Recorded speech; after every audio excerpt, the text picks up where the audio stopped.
জঙ্গি সন্দেহে কলকাতা থেকে গ্রেফতার হয় মালদার মানিকচক থানার গোপালপুর গ্রাম পঞ্চায়েতের অসিনটোলা গ্রামের বাসিন্দা উমর ফারুক। উচ্চ মাধ্যমিক পাশ এই যুবক দীর্ঘ কয়েক বছর ধরে কলকাতায় শ্রমিকের কাজ করত বলে পরিবারের দাবি। ঈদে বাড়ি আসার কথা ছিল। সপ্তাহখানেক আগে স্ত্রীর সঙ্গে কথা হয়েছিল। উমর ফারুকের বাবা আক্তার হোসেনও একসময় ভিন রাজ্যে কাজ করত। উমর ফারুক বড় ছেলে, তার ভাই হাসান আলী টোটো চালক। 2 মাস আগেই বাড়ি এসেছিল উমর। পরিবারের বক্তব্য, তার স্বভাব আচরণ খুব ভালো ছিল। ফাঁসানো হয়েছে পরিবারের সদস্যকে। মাসে পরিবারের খরচ হিসেবে কখনো 5,000 কখনো 10,000 পাঠাতো উমর। জঙ্গি সন্দেহে গ্রেফতার করা হয়েছে ফোন মারফত তারা জানতে পারে। এই খবর জানতে পারার পরে আজ সকাল থেকে কান্নায় ভেঙে পড়েছে তার পরিবারের সদস্যরা। এদিকে জঙ্গি সন্দেহে উমর ফারুক গ্রেফতার হওয়ায় গোটা গ্রাম জুড়ে একটা আতঙ্কের পরিবেশ তৈরি হয়েছে। রায়গঞ্জের নিশীথ সরণিতেই মিলছে ফ্যাশনের সেরা কালেকশন। রায়গঞ্জবাসীর জন্য একদম পকেট ফ্রেন্ডলি দামে এখন ট্রেন্ডি পোশাক থেকে শুরু করে এথনিক কালেকশন সব একসাথে। হ্যাঁ, আমরা বলছি আজকালের কথা। এখানে মিলছে এক ছাদের নিচে পরিবারের সবার জন্য পোশাক, মহিলা, পুরুষ আর শিশুদের জন্য অসাধারণ কালেকশন। মহিলাদের জন্য মন কাড়া শাড়ি, ব্লাউজ আর এথনিক কালেকশন। পুরুষদের জন্য ফর্মাল ও ক্যাজুয়াল ট্রেন্ডি পোশাক। শিশুদের জন্য রঙিন, আরামদায়ক ও ফ্যাশনেবল পোশাক, যা ছোটদের মুখে হাসি ফোটাবে। শুধু বৈচিত্র্যময় কালেকশন নয়, এখানে দামের সঙ্গেও পাওয়া যায় নিশ্চয়তা। সাশ্রয়ী দামে গুণমানে সেরা পোশাক পাওয়ার জন্যই আজকাল রায়গঞ্জের মানুষের আস্থার জায়গা দখল করেছে। ঠিকানা নিশীথ সরণি রোড, মোহনবাতি সংলগ্ন, রায়গঞ্জ, উত্তর দিনাজপুর। তাই আর দেরি কেন? আপনার এবং আপনার পরিবারের ফ্যাশনের সেরা গন্তব্যে একবার ঘুরে আসুন। আজকাল আপনার ফ্যাশন, আপনার ঠিকানা। চিনি ব্যাপারটা হয়েছে আমাদের গ্রামের মানে এখানে কাজ করতো, বাইরে কাজ করতো, এখানে বাড়িতে আসতো, যখন তখন এখানে আসতো, আবার বাইরে যেত, থাকতো, খেত আর কি। বাইরে লেবারি করতো, কী করতো স্যার জানি না, লেবারি করতো যত সম্ভব। এখানে আবার শুনছি যে এই মতন মানে সকাল করে আমার ঘুমিয়েছিলাম, সকাল করে শুনলাম এই মতন একটা গ্রামের একটা হচ্ছে। আবার দেখে আসলাম, এই মানে সব মানে মিডিয়া আসছে কী হয়েছে, মানে শুনতে পাচ্ছি যে বাংলাদেশ সাথে বলে যুক্ত ছিল না, কী ছিল, তার জন্য মানে একটা ভয় একটা হয়েছে। কেমন ছিল এই উমর ফারুক? উমর ফারুক মানে ভালোই ছিল, ভালো কথা বলতে কারোর সাথে কোনো ঝুট ঝামেলা ছিল না, সব আচরণ? হ্যাঁ, সব আচরণ ভালোই ছিল, এই হলো কথা। বাড়িতে আসতো? হ্যাঁ, বাড়িতে আসতো তো, ওর বাড়ি এটা তো, বাড়িতে আসতো, বাড়ি থেকে আবার যেত। বাড়ি থেকে গেছিল? আমি এটা কথা বলতে পারছি না, আমি টোটো চালিয়ে খাই, আমি গরিব মানুষ আছি, টোটো চালিয়ে খাই। কোথাও কোন আসছে আমি দেখেছিলাম কিছুদিন আগেই ছিল। বাড়িতে যখন আসতো অপরিচিত কেউ আসতো দেখা করার সময়? আমি জানি না, ওটা বলতে পারবো না, অফিসে কি আসলো না আসলে আমি ওটা বলতে পারবো না। তো বাইরে থেকে ফোন আসতো কলকাতা, দিল্লি? আমি ওটা কথা বলতে পারবো না, বাংলাদেশে কী ছিল না আমি কী বলতে পারবো না, ওদের কিসের কী ছিল না আমি জানি না। এখন আমি শুনতে পারলাম যে এই মতন মানে বাংলাদেশ ওদের শুনলাম যে মৌল দেখাচ্ছে, মৌল দেখলাম এই মতন মানে বাংলাদেশে যুক্ত ছিল, কী কারণে কী করেছিল না করো, এবারে আবার অ্যারেস্ট করেছে। আপনাদের গ্রাম থেকে এরকম ধরা হলো, আপনারা কি আতঙ্ক অনুভব করছেন? হ্যাঁ, আমরা আতঙ্কে আছি, কেন এভাবে হলো, ও তো ভালো ছেলে, কেন এই কাজ করতে গেল, কী করলো, কিসের জন্য ধরলো? গ্রামবাসী তো আমাদের এই মানে একটা বিষয় জানার একটা আছে না, মানুষ এটাই হচ্ছে। আপনার নাম? আমার নাম নুমান শেখ। কিভাবে জানলেন আপনি এবং কখন জানলেন? কালকে ছেড়েছি। তারপর কোনো কথা হয়েছে স্বামীর সাথে? না, কোনো কথা হয়নি। কেন ধরলো, কি শুনেছেন?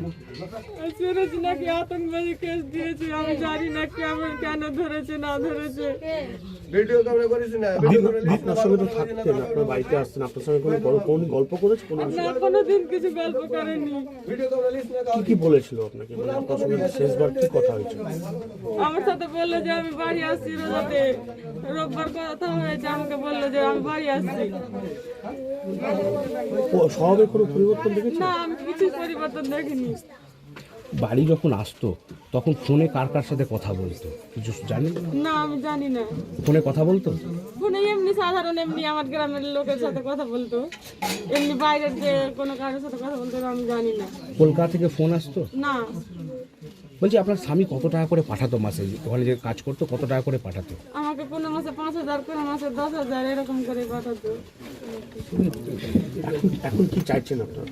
আমরা চাইছি আমার স্বামীকে নির্দোষ প্রমাণ করুন। আমার নির্দোষ স্বামী, আমার স্বামী কিছুই জানে না, আমার স্বামী নির্দোষ, আমার স্বামী একবারে সাদা দয়ালু। আমার স্বামী, দিল্লি পুলিশ কিছু জানিয়েছে আপনাদেরকে? আমার স্বামী আমি দিল্লি পুলিশ জানিয়েছিল কি জানিয়েছে দিল্লি যে পুলিশ? আপনার স্বামীকে গ্রেফতার করেছি। কি বললো? যে পোস্টার টাঙিয়েছে বলেছে, আমি হিন্দিতে বলেছে, কি পোস্টার টাঙিয়েছে কিছু বল? আমাকে কিছু বলেনি। আপনি কি মনে করেন আপনার স্বামী কি পোস্টার টাঙিয়ে থাকতে পারে? না, আমার মনে হচ্ছে পোস্টার টাঙায়নি। তাহলে ফাঁসালো কেন? আপনার স্বামী কি উদ্দেশ্য? আমি ওটা জানি না। কার কাছে বিচার চাইবেন আপনি? আমি মহামান্য আদালতের কাছে বিচার চাইছি, বা রাজ্যের বা দেশবাসীর কাছে আমি বিচার চাইছি যে আমার স্বামীকে নির্দোষ প্রমাণ করুন। আমার স্বামী নির্দোষ। আপনার নাম? আমার নাম সেমি খাতুন। আমরা তো ওটা জানি না, ও এখানে লেখাপড়া করে, বাচ্চাটাকে দেখি, কিন্তু বাইরে কি করে ওটা আমরা দেখিনি। কিসে পড়াশোনা করতো না বাইরে খাটতো? না, পড়াশোনা করতো। কিসে পড়তো? কোন ক্লাসে পড়তো? আমি উচ্চ মাধ্যমিক দেখেছি, তারপরে আমাদের সঙ্গে তার ওরকম ই নাই। শিক্ষিত ছিল? হ্যাঁ, শিক্ষিত ছিল। ও কালকে যেরকম মোবাইলে দেখলাম, কিংবা আমি এখানে শুনেছি, হ্যাঁ। তো মোবাইলে খবর দিয়েছে যে একটা জঙ্গি হিসাবে কথা বলছে। আচ্ছা। হ্যাঁ, তো ছেলেটা তো আমরা তো আর অতটা জানি না কি করে, কিন্তু আমরা গ্রামে দেখতে পাচ্ছি যে ছেলেটা ওই চাকরির জন্য ছুটাছুটি করে। বলতে পারলাম না, ওই চাকরির জন্যই যেত। কি কি কিসের চাকরি পাওয়ার যোগ্য ছিল? হয়তো পুলিশই, একটা গরিবের ছেলে যদি যে কোনো একটা চাকরি জুটলেই ভালো না, ওটা দেখতে হবে যে ছেলেটাকে কি কারণে, হয়তো কেউ এমন তো আছে যে কেউ হয়তো ফাঁসানো হয়েছে কি কী হয়েছে, ওটা দেখতে হবে। পরিবারের সাথে কথা বলেছেন আপনি?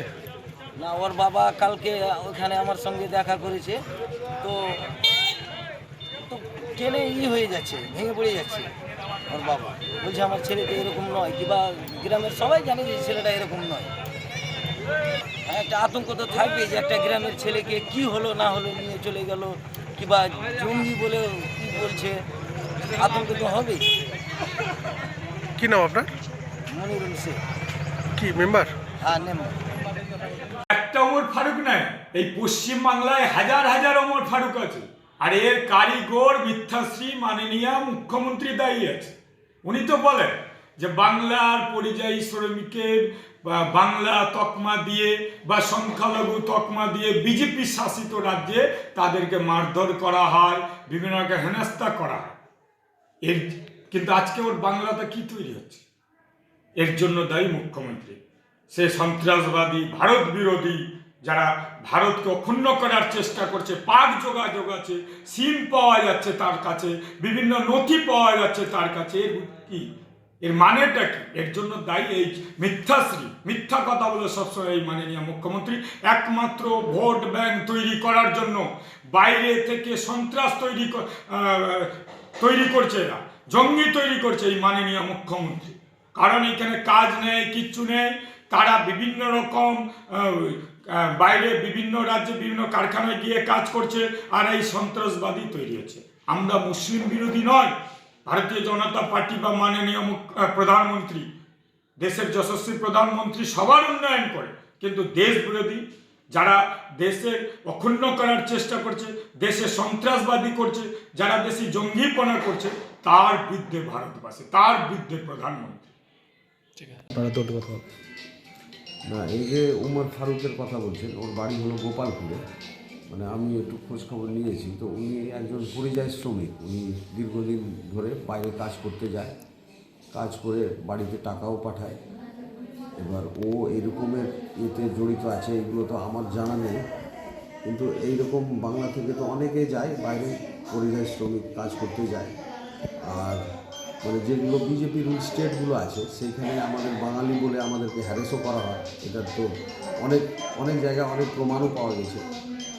তো সেরকমও হতে পারে যেহেতু ও মানে বিজেপি রুল স্টেটে ছিল, তো ওকে হ্যারেস করার জন্য, ওকে ফাঁসানোর জন্য, যেহেতু ও বাঙালি আছে। এবার বাঙালিদেরকে তো বাইরে যেগুলো বিজেপি স্টেট আছে ওইখানে বাংলাদেশি বলে পরিচিতি, কিন্তু ওরা তো বাংলাদেশি না, ওরা ওয়েস্ট বেঙ্গলের লোক। তো এই কারণে ওদেরকে হ্যারেস করা হচ্ছে মানে এইটা তো প্রায় মানে যেগুলো অন্য রাজ্য আছে বিজেপি রুট রাজ্যগুলো আছে ওইখানে আমাদের লোক যায় কাজ করতে, ওয়েস্ট বেঙ্গল থেকে আমরা বাঙালিরা কাজ করতে যাই, কিন্তু ওইখানে কিনা সেই টলারেন্সটা নেই। মানে বাংলাতে কথা বললে ওদেরকে বাংলাদেশি বলে চিহ্নিত করে নিচ্ছে, তারপরে ওদেরকে হ্যারেস করা হচ্ছে, মারা হচ্ছে, অনেক পরিযায়ী শ্রমিককে মেরেও ফেলা হচ্ছে, এরকমও ঘটনাও ঘটেছে। আদৌ কি জঙ্গি সংগঠনের সঙ্গে যুক্ত হতে পারে কি মনে করছেন? মানে আমি যেটা রিপোর্ট নিয়েছি তো ওদের ফ্যামিলি একটা ভালো ফ্যামিলি আছে, এরকম তো হওয়ার কথা না।